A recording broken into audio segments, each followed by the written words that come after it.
क्या बोला?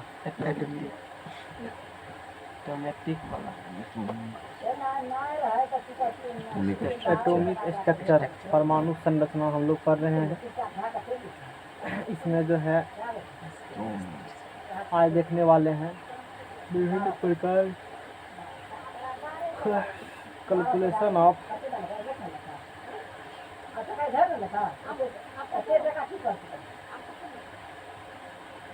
Wavelength of different line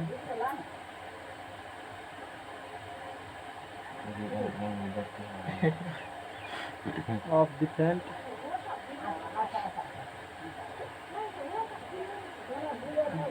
spectral। देखो ये किसमें क्या है, हम लोग वेवलेंथ का कैलकुलेशन करने वाले हैं। वेवलेंथ जो जैसे कल बोले थे, कल वाला फिगर है बनाया हुआ, जो बनाए थे निकालो तो स्क्रीन पर जो बनाए थे।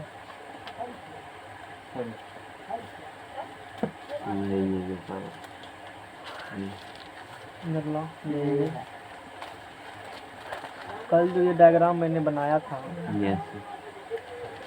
लेमन सीरीज का, बामन सीरीज का, पास्टन ब्रैकेट टिफन का डायग्राम बनाए थे।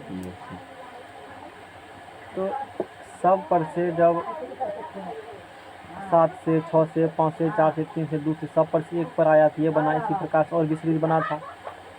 तो ये सीरीज बनने के क्रम में जो एक, हाँ ठीक है,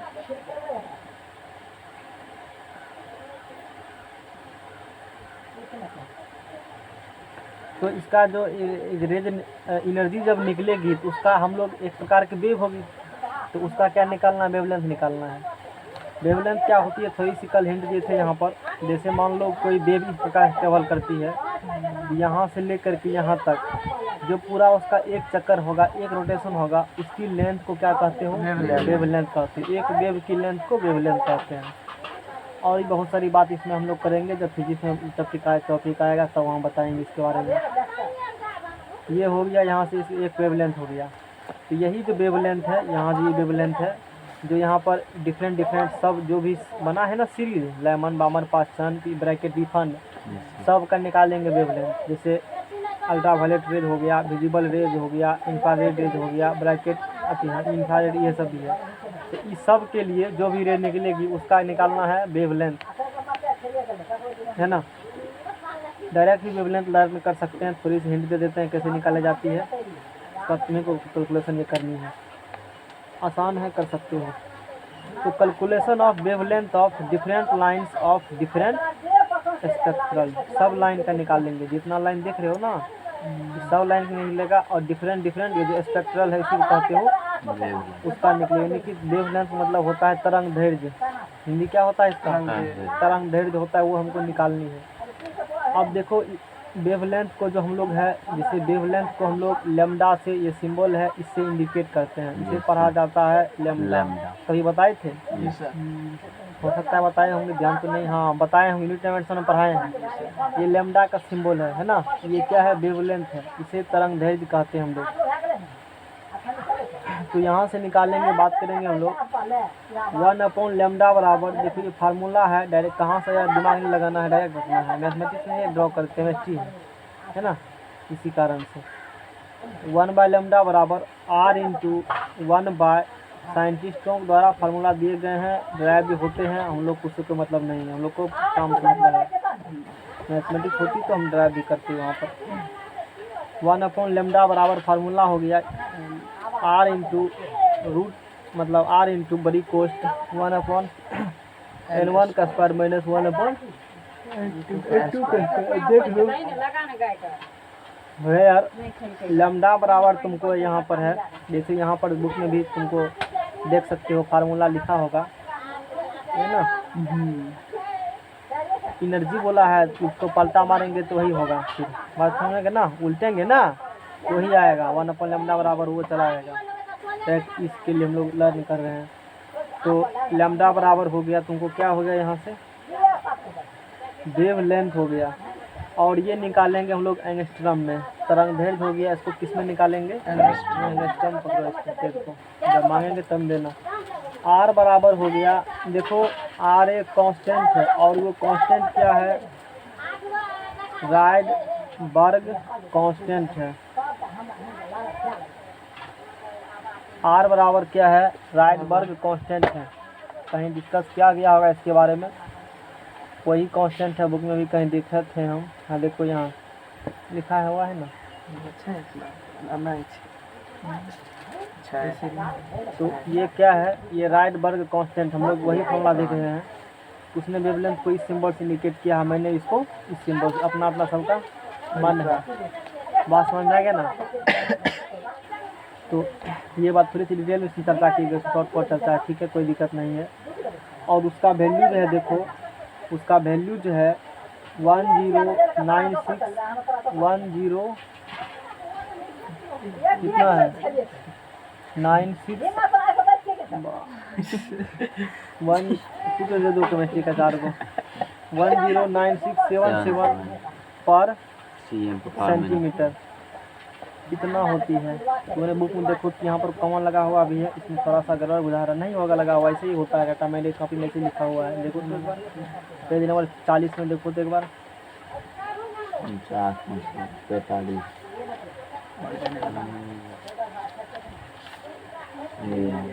ये सब कॉमा है ना, ठीक है। पुराना बुक हो गया थोड़ा सा, इसीलिए दिक्कत है। तो इतना तक समझ में आ गया ना? बस ये फार्मूला कहाँ से आया, दिमाग में लगाना होता है, फार्मूला है। और यहाँ पर ये क्या कांस्टेंट है? लैम्डा, पहले बढ़िया से लिखल था। वेवलेंथ हो गया, आर हो गया, राइडबर्ग कांस्टेंट, जिसका वैल्यू इतना होता है, बात खत्म। कांस्टेंट है तो उसका वैल्यू फिक्स होगा, तो ये हो गया। N1 हो गया लोअर एनर्जी लेवल, क्या हो गया? Lower energy level. N2 हो गया higher energy level.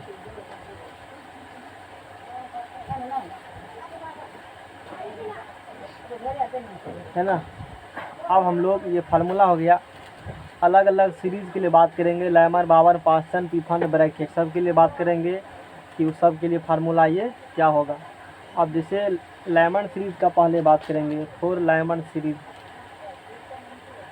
Lamin series इसके लिए बात करेंगे 1/λ बराबर R इंटू, आप देखो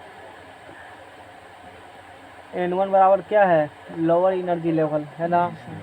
जब लैमन सीरीज हम लोग इसमें जो कंसेप्ट बताए थे, इसमें क्या होती है, इलेक्ट्रॉन जो है हायर एनर्जी लेवल से, अब समझ में आ रहा है तुमको? कुछ ना था, झूठा है ना, था समझ में? क्लास देखी थी जाके यूट्यूब पर? नहीं, ऑप्शन बात तुम देखना चाहिए ना, क्या आएगा समझ में? तुमको भी नहीं है पता, ये बात तुम ही बता सकते हो। जब इलेक्ट्रॉन हाई एनर्जी लेवल से लोअर एनर्जी लेवल में आते हैं, कहाँ से कहाँ जाएंगे? हायर एनर्जी लेवल से लोअर एनर्जी लेवल में, तो ऊर्जा मुक्त होती है, नहीं? Yes sir. और जब लैमन सीरीज बना करती है तो उसमें अल्ट्रावायलेट रेज निकलती है, नहीं? लैमन सीरीज में निकलता है वायलेट रे, उसका वेवलेंथ भी कल दिखाए थे, याद कर लेना वेवलेंथ अपना। एक पर आती है यहाँ, ये किस लोअर एनर्जी लेवल पर आती है? एक। यहाँ क्या लिखल है? एक, है ना? एक पर आती है। तो लैमन सीरीज के लिए लोअर एनर्जी लेवल का वैल्यू कितना हो जाएगा? एक से बात करेंगे तो एक से हायर कौन है? 2, 3, 4, 5 सीरियल इस प्रकार से है। तो यहाँ पर N1 जो तुम्हारा है लोअर एनर्जी लेवल, वो हो गया N1 का वैल्यू 1 का स्क्वायर हो गया। अब -1/, अब जिस एनर्जी लेवल पे तुमको निकालना होगा, जिसके लिए 2 के लिए निकालना होगा, 3 के लिए निकालना, 4 के लिए, वो वैल्यू रख देना यहाँ पर। लेकिन एक सब कंडीशन में होगा, क्योंकि लैमन सीरीज जब बनती है तो एक पर वो सब आकर के कहाँ पर आएगी? एक पर लौटती है ना, इसीलिए एक लेंगे N1 की जगह पर। अब बाकी सब केस में तुम जिसके लिए निकालना चाहते हो वैल्यू दे करके, अब हर दिन बैठ करके एक निकाल के हम दिखा देंगे, उस पर तुमको निकालनी है। बात समझ में क्या ना? N2 का क्या हो गया, बोलो? स्क्वायर हो गया। ये बात हम लोग कर लिए। अब हम लोग बार्नमन सीरीज का बात करेंगे।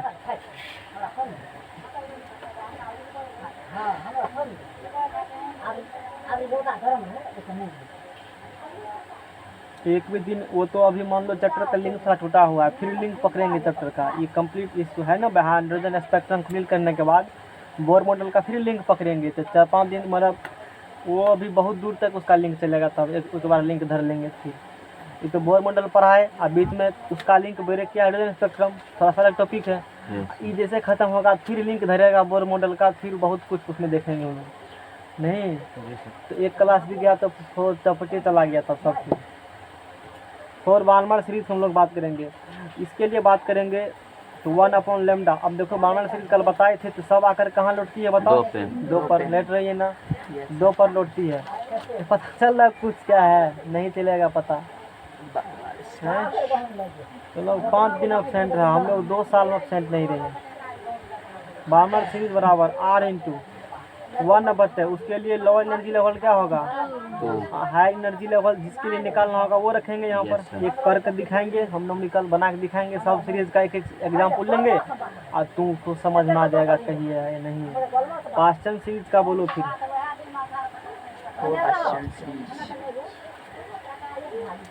पास्टन सीरीज के लिए बोलो 1/λ बराबर। यहाँ देखो पास्टन सीरीज का 3, पास्टन सीरीज का कहाँ पाया है? देखो ये 3 पर, इसी ब्रैकेट का 4, ICP फंड का 5 और डायरेक्ट मान ले लेंगे, बार बार नहीं दिखाएंगे। इसके लिए R×1/, इसके लिए वैल्यू क्या हो जाएगा पास्टन के लिए? 3 और -1/n2 का स्क्वायर हो गया। इसके बाद चलो ब्रैकेट सीरीज का, तो ब्रैकेट सीरीज का 1/λ बराबर R×1/4 स्क्वायर और -1/2 का स्क्वायर। लाओ पेज लो नया,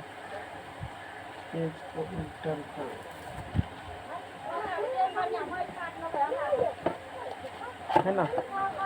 तो अब हम लोग बात करेंगे 4 पी फंड सीरीज, है ना। पी फंड सीरीज 1/5 ये बात चल है, इसकी चर्चा करेंगे। ठीक है, वहाँ भी वो चार्ट है ना, वो उधर बनाया हुआ है, इससे ज़्यादा कंटेंट चार्ट में दिया हुआ है। जो ये चार्ट देख रहे हो ना निशाटी का, तो यही चार्ट है नहीं। तो और भी कंटेंट इसमें डिस्कस की गई है। ठीक है, तो स्टैंडर्ड नोट से तुम लोग पढ़ो, जो फैक्ट्स कर रहे हैं कमर्शियल पॉइंट ऑफ व्यू से वही आएगी। वी फंड सीरीज का बात करेंगे, तो इसमें किसमें लौटती है? 5 में आकर के। तो बोलो क्या होगा फार्मूला? 1/λ हो गया। एक करके दिखाते हैं, क्वेश्चन है, एक ही बनाते हैं हमें नहीं। लाइमन क्वेश्चन है, Lyman series of first line का तरंग दैर्घ्य निकालें, वेवलेंथ फाइंड करें। का तरंग दैर्घ्य निकालें, वेवलेंथ हिंदी में इसको बोलोगे वेवलेंथ को तरंग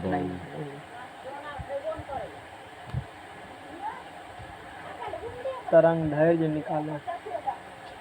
अभी जितना भी लीडर आता है ना भाषण देने के लिए यूट्यूब सब पर, इतना डिसलाइक करता है उसके वीडियो को, कहने वाला नहीं है। अभी पूरा बिहार में इलेक्शन हो रहा है, पता है ना।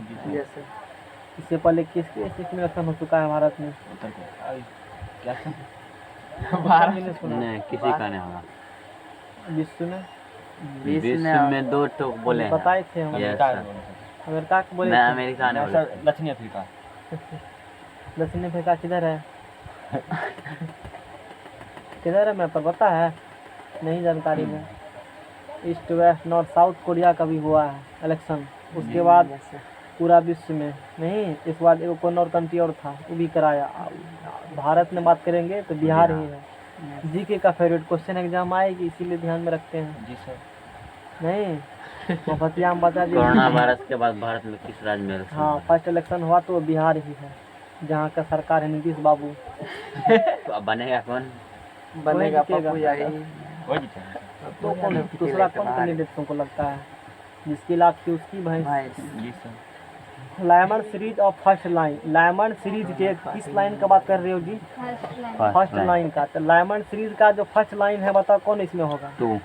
2 होगा लाइमन सीरीज का फर्स्ट लाइन। इस पर तो आ रही है ना। मतलब फर्स्ट बार यहीं से न किरण इस पर आई, सेकंड बार इससे आई, तो फर्स्ट लाइन ये हो गई। तो इसका हम लोग क्या निकालेंगे, वेवलेंथ वेवलेंथ निकालेंगे। उस पर आएगी जो दू से जो एक पर जाएगी उसका तरंग दैर्ध्य निकालें। बहुत आसान है, जो फार्मूला पढ़े हो ना तो उसको लर्न करो। तो for Lyman series, Lyman series के लिए फार्मूला बोलो, अभी क्या पढ़ा है बताओ। 1 बाय लैम्डा बराबर हाँ बोलो। r 1 1 by n 1 square minus 1 by 2 square. पढ़े हो ना। Yes sir. किस लाइन का निकालना चाहते हो, for First first line। Line. तो फर्स्ट लाइन के लिए तो वही बोलते हैं n1 बराबर 1 n2 बराबर 2 तो हम पहले से पुट किए हैं। तो बोलो 1 बाय लैम्डा बराबर क्या होगा, r इंटू 1 बाय 1 का स्क्वायर माइनस 1 बाय 2 दूना 4। नहीं 2 का स्क्वायर 2 ना 4 है, नहीं हुआ तो आर फिर क्या है सर, ये आर आर बताएं से उधर देखो न परिणाम लिखल होगा कहीं पर, इधर राइट वर्ड कांस्टेंट होगा है ना। Yes sir. देन एक में से 1/4 गम 4 और 4 में से गया 3 तो 3/4। 4 हमको क्या निकालना है, लैम्डा निकालना है, पलटी मार दो। तो लैम्डा बराबर क्या होगा 4r बटे लैम्डा बराबर 4r बटे 3 होगा है ना। लैम्डा बराबर क्या हो गया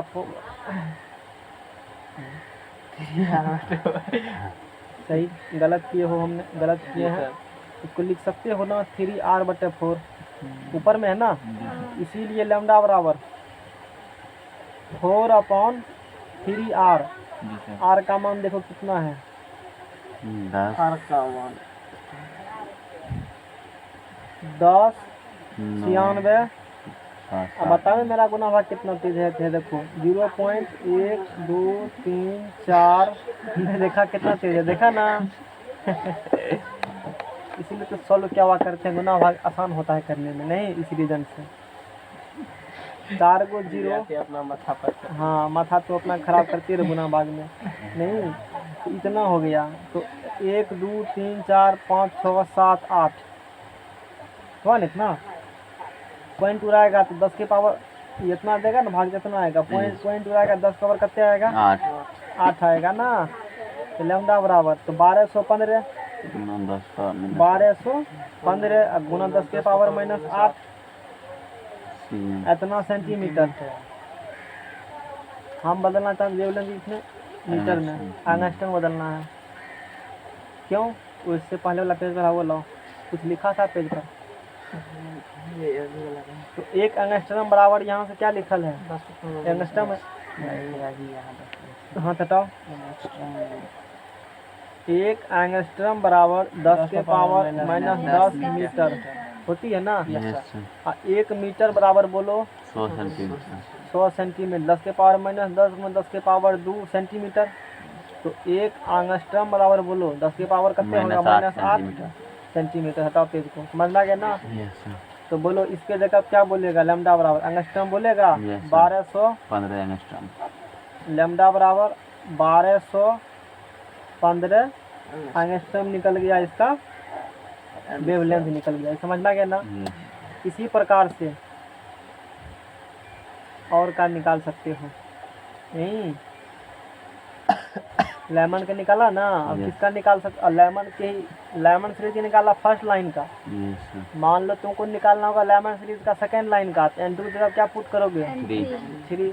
फोर्थ का निकालना होगा तो उससे कम सीधा, नहीं यही टेक्निक है। हटाओ पेज को, अब नहीं बनाएंगे वो, अगर तुमको दिखाएंगे। यहाँ देखो यहाँ से इसी प्रकार से और का बामन का निकालना होगा। लेमन निकाल चुका है ना, बहुत इजी है। बामन सीरीज के फर्स्ट लाइन का तरंग दैर्ध्य निकालें। 4 बामन सीरीज 1 बाय लैम्डा बराबर r इंटू फार्मूला अपना हो गया। n2 बराबर तो 2 पुट होवे करेगा। फर्स्ट लाइन बोला है तो इसके लिए फर्स्ट लाइन बामन सीरीज का जो फर्स्ट लाइन है, ये जो बामन सीरीज है इसका फर्स्ट लाइन 2 पर आती है किरण, तो पहली बार तो 3 से आएगा ना, तब ना 4 पर से तो 3 रखेगा n2 की जगह पर। अब हो गया, बस इतने बताना हमको था। अब बाद में फिर तो गुना भाग है, r का मान पुट करो, अपना वैल्यू तुमको निकलेगा। बात समझ में गया ना। बाद में कुछ नहीं है ना, गुना भाग है r की जगह पुट होगा, खाली यहाँ पर 3 आ जाएगा, 3 आ जाएगा। बाद बाकी सब चीज़ तो सेम है।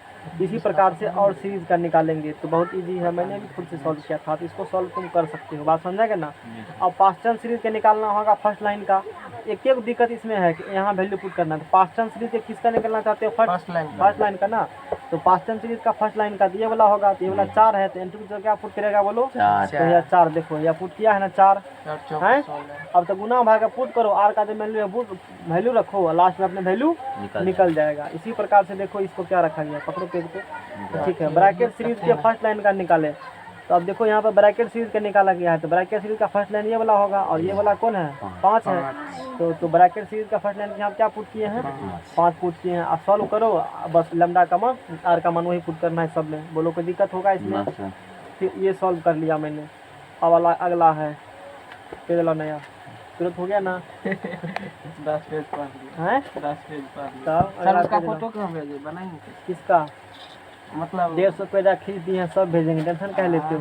4 चैप्टर तक का 4 चैप्टर पूरा खींच लिए हैं, फोटो आज भेज देंगे। केमिस्ट्री का फिजिक्स उतना तक कर लिए हो, फिर जितना तक भेजे हैं कुछ के बाकी है। चलो ना, फिर हमको भेजने में टाइम लगेगा, काम इतना रहता है, क्या किधर किधर टाइम देखें। लगेगा। 100 पेज खींच के भेज देंगे फिर। नहीं 150 पेज आज फिजिक्स मतलब होगा, ठीक है टोटल केमिस्ट्री का।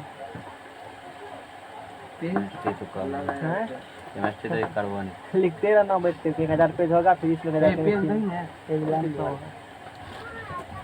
लगता है काफ़ी कम है, लेकिन बहुत बात इसमें लिखल है। ऐसा ऐसा तो काफ़ी और है।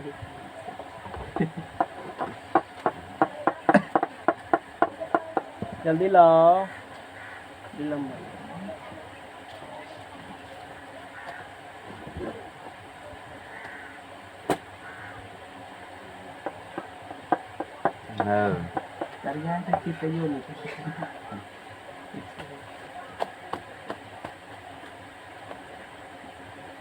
आप देखेंगे merits of Bohr's atomic model, bore के परमाणु मॉडल का दोष देखेंगे हम लोग, है ना?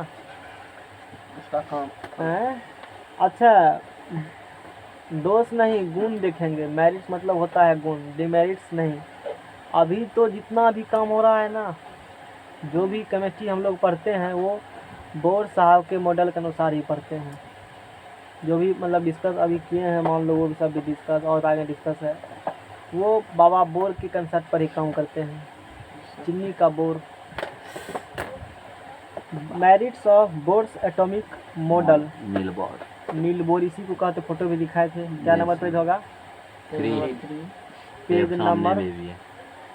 3 नहीं अपना। अब मान लो ये सब चीज़ पढ़ना होगा, ये सब तो एग्जाम पर डिवीजन इम्पोर्टेंट है नहीं, तुमको खुद पढ़ना पड़ेगा सब बात नहीं, तो वो सब बात खुद पढ़ना पड़ेगा। जैसे कोणीय सम्यक बोलोगे तो कोणीय सम्यक के बारे में यहाँ डिस्कस किया गया है। कोणीय सम्यक बराबर I गुना W, सब बात लिखल है। वैसे फिजिक्स में हम लोग देखेंगे, आएगा टॉपिक तब देखेंगे। मोमेंटम टॉपिक ही है, पढ़ाएंगे। बोर के अब फिर लिंक धर लिया बोर साहब, नहीं बोर साहब फिर आ गए, तो बहुत दूर तक रहेंगे ये। अब ये लगभग मान लो तो जब तक केमिस्ट्री चलेगा तब तक बोर साहब आएंगे। मतलब इसी का जो है ना दिया हुआ थीसिस, उसी पर सारा हम लोग प्रोग्राम करेंगे। मैं तो देख के चले गए। टेंशन हमको हो रहा है। बोर के हम लोग को हमको टेंशन नहीं है, परमाणु मॉडल के हम लोग टेंशन ऐसी बात नहीं है। बोर के परमाणु मॉडल के दोष, वो वाला कलम कहाँ है? एगो कलर और था ना, अरे हाँ, बोर के परमाणु मॉडल के। और फिर देखो दोस्त अभी मुझ में सर दोषे लिखा गया, गुण लिखना है नहीं। Merits of Bohr's atomic model, यह परमाणु का अस्थायी मॉडल है। जिसे बोले यह जो है परमाणु का अस्थाई मॉडल है। मतलब जैसे डाल्टन साहब मॉडल दिए तो उसका तो गलत हो गया मॉडल। रदरफोर्ड एटॉमिक मॉडल दिए, थोड़ा सा गलत हो गया। लेकिन बोर मॉडल जो है वो लेटेस्ट मॉडल है, इसके बाद कोई साइंटिस्ट मॉडल नहीं दिए, तो ये गलत मॉडल नहीं हुआ नहीं।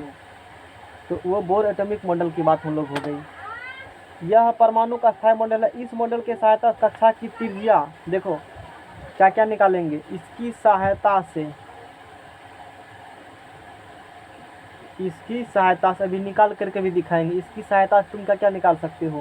परमाणु की कक्षा, इसकी सहायता से कक्षा की त्रिज्या, जैसे रदरफोर्ड साहब मॉडल दिए थे, रदरफोर्ड मॉडल ये नहीं बताए थे कि कक्षा जो है उसका साइज त्रिज्या क्या हो गया, नहीं बताए थे। कौन बताए थे? बोर्ड साहब बताए थे। तो ये गुण हो गया। और ये कैसे, मतलब जैसे वृत्त पढ़ते हो तो वृत्त का त्रिज्या होता है ना, यस त्रिज्या होगा तो कुछ होगा, वो कितना होगा। तो उसी प्रकार से इलेक्ट्रॉन जो है वो वृत्ताकार कक्षा में क्या करते हैं, चक्कर लगाते हैं। वो जो वृत्ताकार कक्षा में चक्कर लगा रहे हैं उसका त्रिज्या क्या होगा, वो बोर मॉडल की सहायता से हम लोग पता करेंगे। आगे है, इसके सहायता से कक्षा की त्रिज्या और इलेक्ट्रॉन के ऊर्जा की गणना, इलेक्ट्रॉन के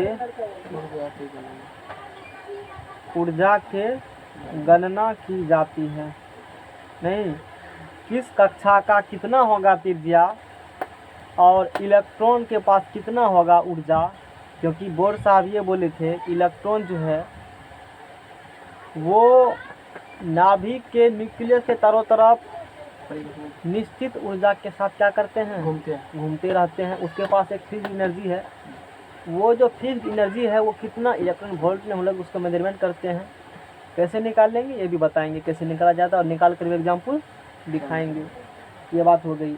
और इस मॉडल की सहायता से अभी हम लोग क्या किए, हाइड्रोजन स्पेक्ट्रम की व्याख्या किए ना, अभी पढ़ा था ना कल। Yes, sir. और थोड़ा सा हिंट उसका आज भी देखे थे।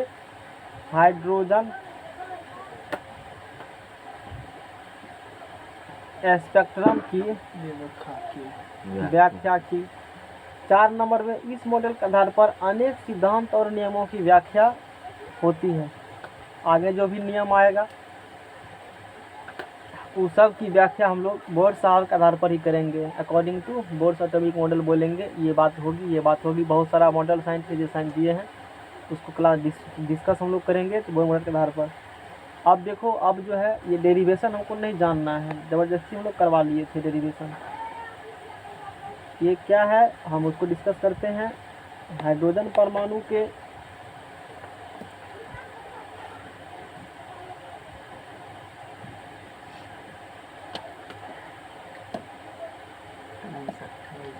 एन स्क्वायर एच स्क्वायर होगा यहाँ पर 4 pi square m e square, 4 pi square m e square. ठीक है, पकड़ो रो पेज को। जो ठीक है, बोर्स क्वांटाइजेशन वो पढ़ेंगे। उसके बाद आर एन बराबर ये आएगी,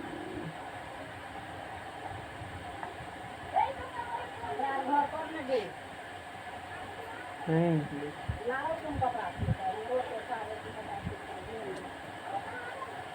ये ऑर्बिट है। ध्यान से सुनो, इस कंसेप्ट को देखो। ये परमाणु हो गया और ये परमाणु का न्यूक्लियस है, परमाणु का नाभिक है। ये परमाणु का क्या है, नाभिक है। परमाणु का क्या है, ये न्यूक्लियस है। और न्यूक्लियस नाभिक है, जिस पर कुछ चार्ज होगा ना, ये इलेक्ट्रॉन क्या ग्रहण करेगा तो प्लस जेड इस पर आवेश होगा। क्या होगा आवेश इस पर, प्लस जेड इस पर आवेश होगा। अब मान लो कोई इलेक्ट्रॉन इस पाथ पर इस ऑर्बिट में चक्कर लगा रही है। कोई इलेक्ट्रॉन है, ये मान लो वो इलेक्ट्रॉन का जो मास है वो स्मॉल एम है। स्मॉल एम मास का कोई इलेक्ट्रॉन इस पाथ पर इस ऑर्बिट पर क्या कर रही है, चक्कर लगा रही है। स्मॉल एम मास का कोई इलेक्ट्रॉन इस पाथ पर चक्कर लगा रही है। और वो जो चक्कर लगा रही है उसका कुछ वेलोसिटी होगा। इसका वेलोसिटी मान लिया, क्या वेलोसिटी है, जी वेलोसिटी है। क्या है वेलोसिटी। और ये जो चक्कर लगा रही है इसका कुछ त्रिज्या होगा। मैंने त्रिज्या इसको कह दिया स्मॉल आर। क्या कह दिया, त्रिज्या स्मॉल आर। अब देखो दो प्रकार का फोर्स लगेगा। नाभिक है, न्यूक्लियस है, तो इस पर पॉजिटिव आवेश होगा ना, नहीं होगा पॉजिटिव। इस पर तो पॉजिटिव हो गया, क्योंकि नाभिक में न्यूक्लियस में क्या होते हैं बताओ, प्रोटॉन न्यूट्रॉन। प्रोटॉन पर कौन चार्ज होते हैं, पॉजिटिव चार्ज। न्यूट्रॉन पर कौन चार्ज होते हैं, न्यूट्रॉन होता है न्यूट्रॉन, उस पर कोई चार्ज नहीं होगा। इलेक्ट्रॉन पर नेगेटिव चार्ज होगा। तो यहाँ इलेक्ट्रॉन है और यहाँ प्रोटॉन है, पॉजिटिव है। यहाँ क्या है निगेटिव है। तो पॉजिटिव निगेटिव है तो दोनों एक दूसरे क्या करेंगे, खींचेंगे। जैसे मैग्नेट में पढ़ा है 10th में, नॉर्थ पोल और साउथ पोल में अट्रैक्शन होती है, यस सर। उसी प्रकार से पॉजिटिव और निगेटिव में अट्रैक्शन होगा। तो दो प्रकार की फोर्स लगती है, एक लगेगी सेंटर के तरफ फोर्स, एक लगेगी सेंटर के बाहर की तरफ फोर्स। जैसे मान लो इलेक्ट्रॉन जैसे चक्कर लगा रहे, इलेक्ट्रॉन जैसे घूम रही है, इलेक्ट्रॉन जैसे घूम रही है तो इलेक्ट्रॉन दूर भागने के लिए चाहेगा, इलेक्ट्रॉन चाहेगा हम क्या करें और दूर भागेंगे। लेकिन ऐसा नहीं होगा, प्रोटॉन उसको क्या करेगा, जो न्यूक्लियस उसको अपनी तरफ खींचेगा, क्योंकि इस पर माइनस इस पर प्लस है, तो प्लस माइनस में क्या अट्रैक्शन होगा, यस सर। तो अंदर की तरफ खींचेगा, लेकिन इलेक्ट्रॉन चाहेगा बाहर की तरफ, इस प्रकार से। तो अंदर की तरफ जो फोर्स लगता है ना उसे अभिकेंद्र बल कहते हैं, और बाहर की तरफ जो फोर्स लगता है उसे क्या कहते हो, अपकेंद्र बल। लेकिन ना वो अंदर गिरेगा ना वो बाहर जाएगा, वो रेस्ट में रह जाएगा, मतलब वो इधर उधर नहीं जाती है ना, वो इधर उधर नहीं जाती है, वो बैलेंस रहती है। इसी को डेरिव कर करके हम लोगों ने बताया था। यहाँ पर संतुलन की अवस्था में अभिकेंद्र बल और अपकेंद्र बल दोनों आपस में इस प्रकार से बराबर होंगे। वो बराबर होने के बाद nth ऑर्बिट के लिए, इसके लिए nth ऑर्बिट के लिए, nth ऑर्बिट के लिए, nth ऑर्बिट के लिए मतलब कोई भी ऑर्बिट में रहेगा, इलेक्ट्रॉन चक्कर लगाएगा, तो उस nth ऑर्बिट के लिए हम लोग जो है एक यहाँ से सूत्र निकाले हैं, Rn बराबर 4 पाई epsilon not, 4 pi epsilon not इसका नाम है। फिजिक्स में पढ़ोगे इसके बारे में डिटेल से, ठीक। जब शुरू करेगा तो यहीं से है, कूलम्ब्स लॉ है वहाँ पर, है ना, कूलम्ब्स लॉ है, इलेक्ट्रोस्टैटिक्स लॉ है। कूलम्ब्स लॉ जो है दो आवेश, एक आवेशीय है एक आवेशीय है, जब दोनों आवेश रेस्ट में होगा तो उन दोनों आवेश के बीच में फोर्स लगते हैं, और वो फोर्स जो होता है दोनों आवेश के गुणनफल और दोनों के बीच की दूरी का स्क्वायर के बराबर होती है लगने वाला बल। ये नहीं जानना हमको है अभी। तो Rn बराबर हो गया 4 पाई epsilon not n square h square upon 4 pi square z m e square. नहीं करना है, ध्यान में याद करना है, याद इसको जनरल कंपटीशन में नहीं आती है इतना भारी क्वेश्चन, समझ गया ना। वो आसान क्वेश्चन आएगा, हलवा वो क्वेश्चन आती है, ये सब क्वेश्चन नहीं आएगी एग्जाम में। ये मैंने बताया कि nth ऑर्बिट के लिए ये हो गया। अब इसी को यदि मान लो जैसे 4 पाई एप्सिलॉन नॉट परावैद्युतांक, इसका नाम एप्सिलॉन नॉट क्या कहते हो, परावैद्युतांक इसको कहा जाता है ना। n बराबर तो वही हो गया, h बराबर क्या होगा बताओ, यहाँ नहीं डिस्कस किया गया है। तो देखो यहाँ से कुछ चीज़ और बता देते हैं।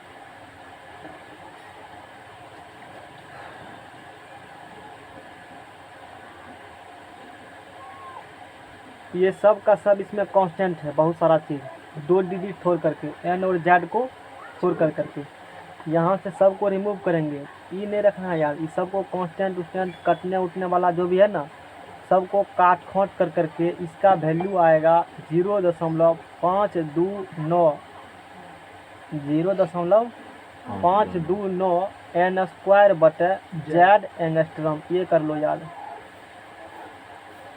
क्या मतलब बनना लगा, ये रखना ध्यान में। nth ऑर्बिट का त्रिज्या रेडियस इसकी निकालते हैं, जितने निकालते हो ना त्रिज्या, यहाँ भी nth ऑर्बिट का त्रिज्या निकाले। nth मतलब किसी के लिए भी, एक रखेगा तो पहला ऑर्बिट निकलेगा, 2 रखेगा तो दूसरा ऑर्बिट का, अभी नोमेटर चलाएंगे तो पता चल जाएगा, 3 रखेंगे तो किसका निकलेगा, तीसरा ऑर्बिट का, 4 निकलेंगे तो किसका निकलेगा, 4th ऑर्बिट का। इसी प्रकार सब ऑर्बिट के लिए 0.529 n स्क्वायर बटे n जनरेट करते नंबर ऑफ ऑर्बिट होगा। नहीं बस यहाँ से टाटो, बस एक ही डेरिवेशन हमको जानना है, ज़्यादा नहीं सीखना इसमें है। कितना बजा है बुजुर्ग कुमार, नींद खुला तब ये पहुंच अल्लाह शांत करो, जाओ अभी बैठो बाहर में, डिस्कस नहीं करो। अब देखो, अब जैसे मान लो यहाँ से हम लोग बात करेंगे, जेड क्या है, वही जो पढ़ा है पहले, क्या था जेड, इंटीजर परमाणु संख्या ये परमाणु संख्या इंटीजर नहीं, परमाणु संख्या इंटीजर यहाँ कहीं जाएगा। n बराबर नंबर ऑफ ऑर्बिट। क्वेश्चन सुनो क्या है। हाइड्रोजन एटम के त्रिज्या का मान त्रिज्या का मान निकालें। हाइड्रोजन एटम के त्रिज्या का मान वैल्यू निकालें कि हाइड्रोजन परमाणु जो उसका त्रिज्या क्या होगा। अब जैसे हाइड्रोजन एटम के बारे में बात करेंगे तो ये अपना हाइड्रोजन एटम है, ये इसका क्या न्यूक्लियस है ना। तो हाइड्रोजन के पास कितना इलेक्ट्रॉन है ना, कितना इलेक्ट्रॉन है, एक इलेक्ट्रॉन है, तो यहाँ रहेगा। तो इसका क्या होगा त्रिज्या, मतलब न्यूक्लियस से इसके और जहाँ ये चक्कर लगा रही इसीलिए इसका दूरी क्या होगा, वही क्या होगा, इसका त्रिज्या होगा। तो 4H एटम के अब ये पता चल जाएगा, यही तो रखना ध्यान में, बात समझ जाएगा ना, थोड़ा हिंट दिए बाकी नहीं। अब देखो H एटम की बात करेंगे तो बोलो इस कंडीशन में इसका Z बराबर करते होगा परमाणु संख्या, इसमें जीरो हाइड्रोजन एटम के त्रिज्या का मान निकालें। तो हाइड्रोजन में एटम होता है, n का कक्षा इसमें क्या होता है, एक एक। तो इसमें कह भी सकता है कि हाइड्रोजन एटम के पहले कक्षा के निकालें या सीधा कह देगा ऐसे भी क्वेश्चन। तो तुमको क्योंकि जानना हाइड्रोजन में कितना कक्षा होती है, एक ही कक्षा होती है। n बराबर कितना हो गया। अब बोलो R बराबर क्या होगा, फार्मूला लगाओ 0.529 को कहीं हम लोग इसको एक जोड़ेगा तो 0.53 भी कह देते हैं, सवाल बनाने के पीरियड में क्या कह देते हैं, 0.53 भी कह देते हैं। अभी मैं चाहूँ तो डेरिवेशन ले सकते, लेकिन जरूरी नहीं है, लास्ट में जो डेरिवेशन है ना यही मेरे काम का डेरिवेशन है। अब देखो यहाँ से 0.53 और उसके बाद बोलो क्या है, n स्क्वायर, n का मान कितना है बोलो, एक स्क्वायर अपन में क्या है, z का मान क्या एक है, तो ये कितनी होगा 0.53 एंगस्ट्रम होगा। इस त्रिज्या को बोर त्रिज्या कहते हैं। ये जो निकला ना त्रिज्या, इस त्रिज्या को ये जो निकला इम्प्लाइज डेट R बराबर निकला 0.53 एंगस्ट्रम निकला ना। इस त्रिज्या को क्या कहते हो, बोर त्रिज्या। नेक्स्ट पेज लाओ, लगाना पड़ेगा।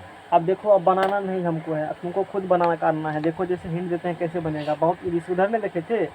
अब सोडियम परमाणु के तीसरे कक्षा का त्रिज्या निकालें। सोडियम परमाणु के किस कक्षा का निकालना है त्रिज्या, तीसरे कक्षा की।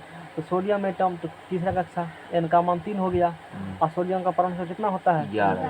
तो बस फार्मूला जो अभी पढ़ा है तो फार्मूला देखो, पेज हटा इसको। तो ये फार्मूला देखो यहाँ से पढ़ा है 0.529 या 0.53 n स्क्वायर, n का मान कितने होगा, यहाँ से 3 ये रखा 3, हजार का मान कितना होगा, 11 बस सॉल्व हो गया। इतना निकला आंसर 0.433 है बनाने वाला है, नहीं बनेगा सवाल, ये बन जाएगा। कैल्शियम परमाणु के चौथी कक्षा के त्रिज्या निकालें। कैल्शियम परमाणु में क्या करना है, n बराबर 4, हजार बराबर 20, n की जगह 4, हजार की जगह 20, सॉल्व किया, निकल गया आंसर बस। अब देखो इसमें भी हम लोग डेराइव नहीं करेंगे, इसमें भी डेराइव एक्चुअली था ही नहीं, मैंने वहाँ उसको परेशान करके करवा दिया था। पेज लगाओ, अगला लगाना पड़ेगा। लगाओ, समझना क्या ना। अब देखो फायदा है कि 5:30 के बाद पढ़ा नहीं सकते हैं, पढ़ना तो पड़ेगा, नहीं तो पढ़ाते तो जरूर हम, नहीं एक बेनिफिट दे दिए। अब देखो यहाँ से हम लोग क्या बात करेंगे, जैसे हमने त्रिज्या निकाल लिया ना, ठीक है त्रिज्या निकाल लिया। अब यदि nth ऑर्बिट का निकालना होगा वेलोसिटी, क्या निकालना होगा, किसी भी एटम के लिए किसी भी परमाणु का बोर मॉडल के अनुसार से वेलोसिटी निकालना होगा। जैसे ये फिगर एक बनाए थे ना, ये वाला फिगर बनाए थे, यहाँ बोले त्रिज्या r है, वी वेलोसिटी क्या हो रहा है, मूव कर रहा है। 3 चीज़ पता करेंगे, घूमते हुए इलेक्ट्रॉन का कितना चीज़ पता करते हैं, 3 चीज़। इसका त्रिज्या पता करेंगे, वेलोसिटी पता करेंगे, त्रिज्या पता किए वो तो हो गया, वेग पता करेंगे वो करना है, वेलोसिटी पता करना है। इसके बाद क्या करना है, निश्चित ऊर्जा के साथ चक्कर लगाती है, क्या करती है, निश्चित ऊर्जा के साथ चक्कर लगाते हैं इलेक्ट्रॉन। ये बोर्ड साहब बोले थे कितना ऊर्जा, वो ऊर्जा भी निकाले, उसके पास कितना एनर्जी होगा वो एनर्जी हम लोग क्या करेंगे, निकालेंगे। तो देखो वो निश्चित ऊर्जा होती है V बराबर 1/4 pi epsilon naught into 2 pi Z e square upon n h ये होती है। ये रखना, ये याद नहीं रखना है। इसी को शॉर्ट कट कर करके ड्राइव किया गया है फार्मूला डी एन बराबर 2.18 मल्टीप्लाई बाय 10⁻6। हमको ये जानना है जेड अपॉन एन मीटर पर सेकेंड। ये रखना है ध्यान में, रखने वाला कोई बात है तो ये है, वो नहीं है मथा भी मत लगाना उसमें, है समझ में गया ना। उसी से लेकिन ये आया है, वो चीज़ मैंने बता दिया तुमको। और यहाँ पर बताओ जेड एन क्या, तो तुम जानते हो ये बात। जेड वही अभी जो देखा एन किस कक्षा का निकालना है वेलोसिटी, तो पहला यहाँ निकाल सकते एन एच के लिए होगा, सब लागू होगा। एन एच मतलब क्या हो गया, जैसे एस एन निकालते हो, एस एन वाला में पढ़ा है n/2 2a plus n/1 × d पढ़े हो ना। तो एस 2 पद की निकालना होगा तो 2 रख देते हो, 3 पद निकालना होगा S3 कर देते हो। इसी प्रकार से V1 जिसका निकालना होगा जिस कक्षा के लिए तो वो निकलेगा। यहाँ पर पहला कक्षा निकालना चाहते हो वेलोसिटी तो V1 रखो, दूसरा कक्षा निकालना चाहते हो तो VT रखो, थर्ड का निकालेगा 3 रखो। किस एलिमेंट का निकालेगा उसका रखो, परमाणु संख्या निकल जाएगा आराम से। इस सूत्र में कुछ है, इकोनॉमिकल कराए थे ना इस पर। अब देखो अब क्या निकालेंगे, अब उसका एनर्जी निकालेंगे हम लोग, है ना। अब उसका एनर्जी का जो फार्मूला है ये एनर्जी का हो गया डेरिवेशन नहीं, हाँ बाद में भी कहा गया कांस्टेंट है, बस एक ही लाइन रखना है ध्यान में। अब देखो एनर्जी का, वो जो इलेक्ट्रॉन घूम रहा है उस इलेक्ट्रॉन के पास कितनी ऊर्जा है वो ऊर्जा निकालनी होगी। तो ई एन बराबर रखेंगे हम लोग -1/4πε0 ई पूरा का होल स्क्वायर। ये नहीं रखना है ध्यान में, वो 2 नहीं होगा, वो जेड होगा। हाँ जेड स्क्वायर बाद में, हाँ जेड स्क्वायर है तो वो 2 ही है, 2π² जेड स्क्वायर। ई परावैध द्युतांक है, 12th में पढ़ोगे इस बारे में, यहाँ नहीं जानना है, इसका अपना वैल्यू होता है। वहाँ तो हट जाता है तो हमको मतलब ही नहीं है उससे। पाई ई के पावर कितना लंबा तगड़ा फार्मूला है, n² और h²। इसी को सब कांस्टेंट इंस्टेंट का मान पुट पाट कर करके ई एन बराबर यहाँ से निकलेगा वैल्यू -13.6 जेड स्क्वायर। पॉइंट नहीं है मतलब n² जेड स्क्वायर बेटा क्या होगा, जेड के बारे में तो पता है, एन बारे में पता है, परमाणु संख्या कक्षा की संख्या n बराबर इतना इलेक्ट्रॉन वोल्ट। इसमें ये जो ऊर्जा नापेंगे ना हम लोग, इलेक्ट्रॉन की ऊर्जा वो किस में नापेंगे, इलेक्ट्रॉन वोल्ट में निकालेंगे, इलेक्ट्रॉन वोल्ट में निकालेंगे। और एक इलेक्ट्रॉन वोल्ट बराबर याद कर लेना कि कभी की व्यक्ति आती है 1.6 × 10⁻⁻19 जूल होगा। बस जैसे एक क्वेश्चन लेते हैं यहाँ से, क्वेश्चन है सोडियम परमाणु के, क्वेश्चन है सोडियम परमाणु के तीसरे कक्षा के इलेक्ट्रॉन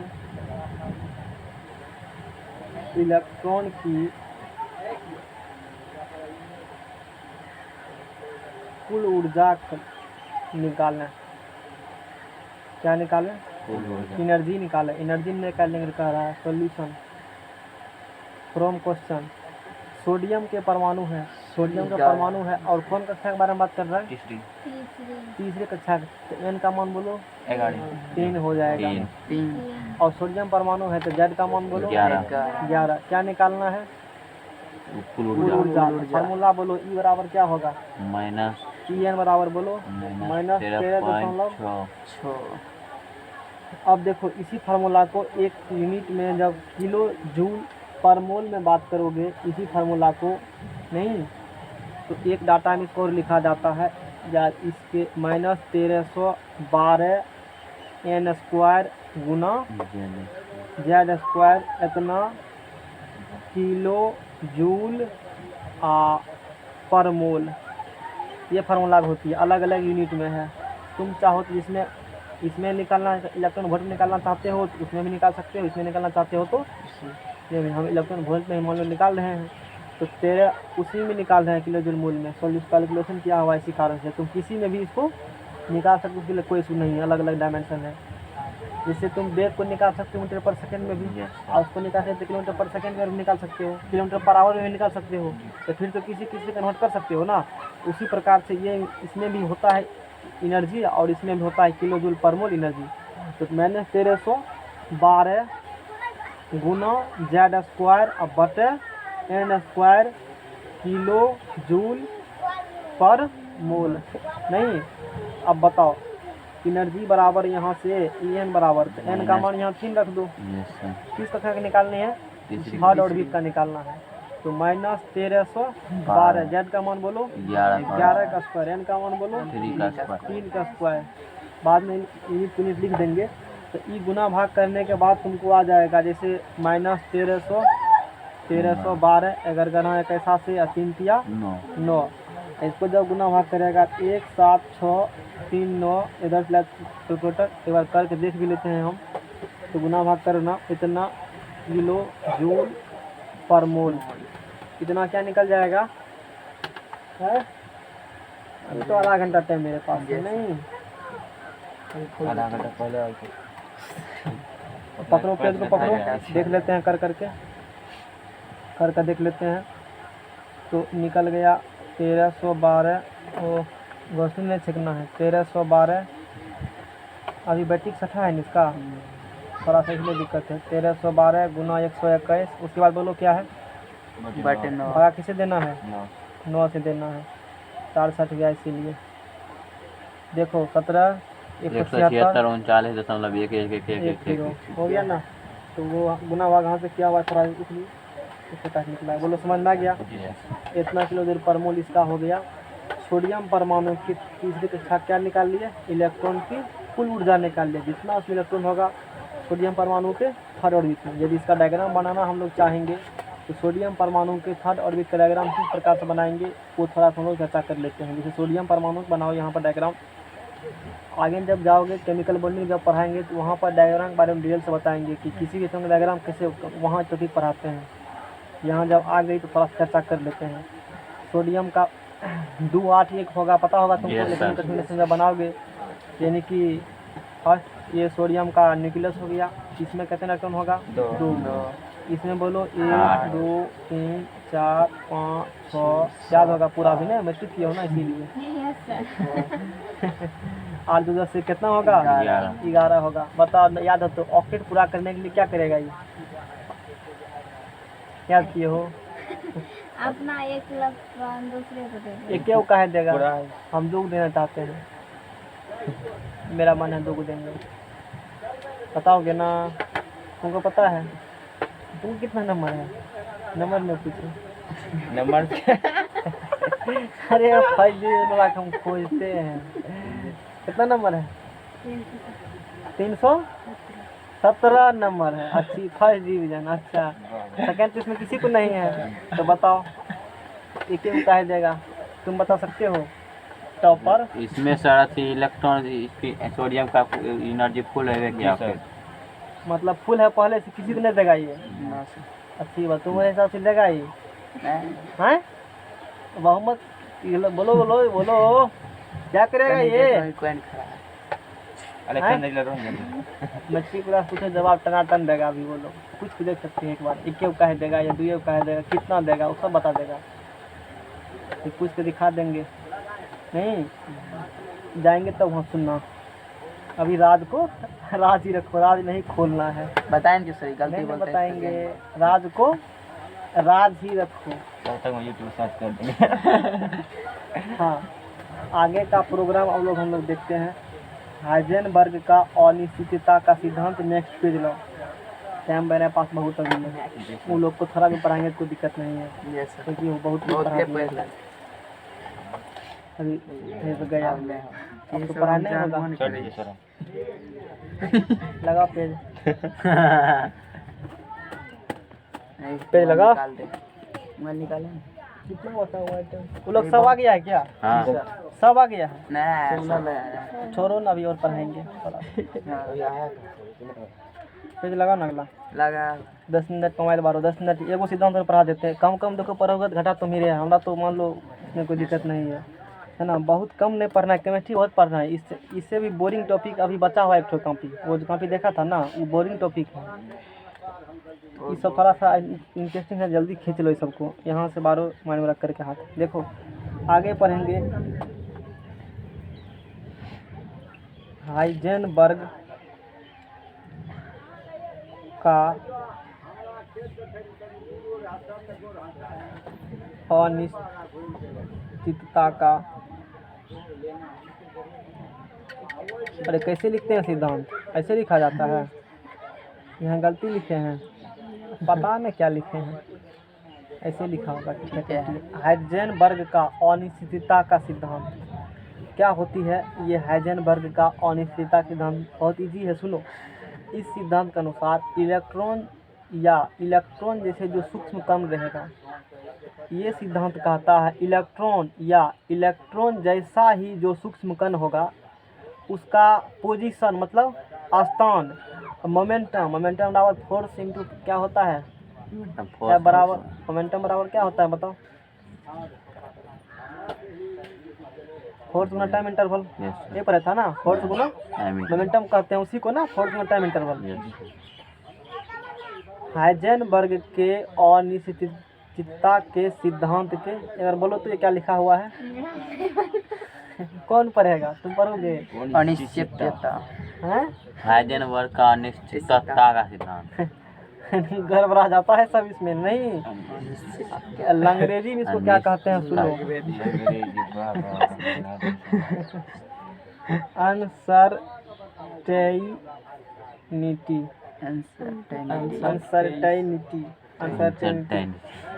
अनिश्चितता का सिद्धांत, हाइजेनबर्ग का अनिश्चितता का सिद्धांत। गड़बड़ा देगा तो कौन बोला था? सुनो ना, बोल दिए ना, हमको बोलने नहीं होता है क्या?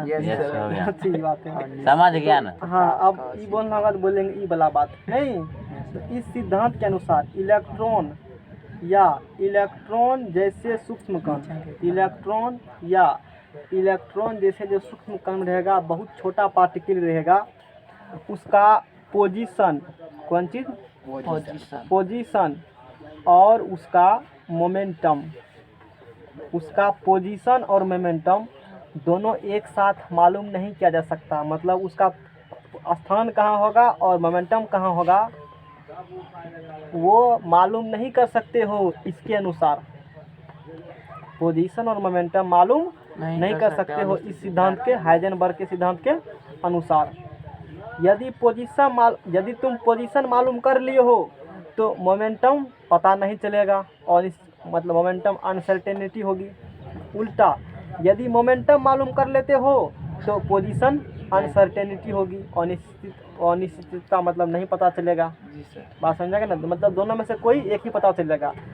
यह सिद्धांत कहती है कि किसी इलेक्ट्रॉन का या इलेक्ट्रॉन जिस सूक्ष्म पार्टिकल होगा, उसका पोजीशन और मोमेंटम एक साथ मालूम नहीं किया जा सकता। यदि पोजीशन मालूम चल गया तो ये नहीं चलेगा पता, ये पता चल गया तो ये नहीं चलेगा पता नहीं। इसी को मैथमेटिकल रूप में इस प्रकार से लिखा जाता है, delta x into delta P. कहाँ से है कोई मतलब नहीं है, हाँ है ये सीधा, delta x into delta P greater than equal H upon 4 पाई। एच अपॉन क्या हो गया? 4 पाई हो गया। तो यहाँ पर डेल्टा एक्स जो है ये है अनसर्टेनिटी इन पोजीशन, इसका हिंदी लिखा हुआ है। ज़्यादा नहीं जानना है सब सिद्धांत के बारे में हम लोग को।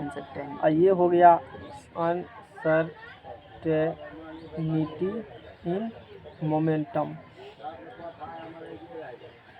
बस ज़्यादा जानकारी नहीं लेना है इसके बारे में, जितना दे दिया वो काफ़ी है। ये सब उतना इम्पोर्टेंट नहीं है। जैसे आइसोटॉप समरफील्ड पढ़ाएंगे, यहाँ से फिर इम्पोर्टेंट चैप्टर है समरफील्ड पढ़ाएंगे, संभारित तो पढ़ा दिए है ना। क्वांटम नंबर पढ़ाएंगे, वो अच्छा टॉपिक क्वांटम नंबर है। ये सब डिस्कस करने के बाद इसके बाद फिर ठीक है, पढ़िए क्वांटम नंबर पढ़ी हो हैं? क्या होता है क्वांटम नंबर बताओ? एक बार देखना पड़ेगा। याद नहीं है? ये क्वांटम नंबर ही पूछा था सेमेस्टर में, इतना डिटेल में इसको लिख दिया, देखो उसमें लिखा होगा, वही पे उल्टा एक पेज और। एग्जामिनर पागल हो गया था, इसको बहुत डिटेल में लिखे थे, इतने पूरा लिख दिए। और भी बात लिखे थे। तो वो 4 लाइन पढ़ते तो एग्जाम में 5 लाइन लिखते हैं। नहीं, मेरा वही तरीका है, 4 लाइन पढ़ो और 5 लाइन लिखो। यार कैसे लगा? हैं? वो इस प्रकार से समझे तो बहुत कुछ, चलो यार इतना रखते हैं, भूल भी गए हैं केमिस्ट्री में भी, लेकिन केमिस्ट्री का ज़्यादा यूज नहीं होता है जब हम लोग को, फिजिक्स का मैथमेटिक्स का यूज होता है, यूज रहेगा जो उसी को नहीं याद रखेंगे दिमाग में।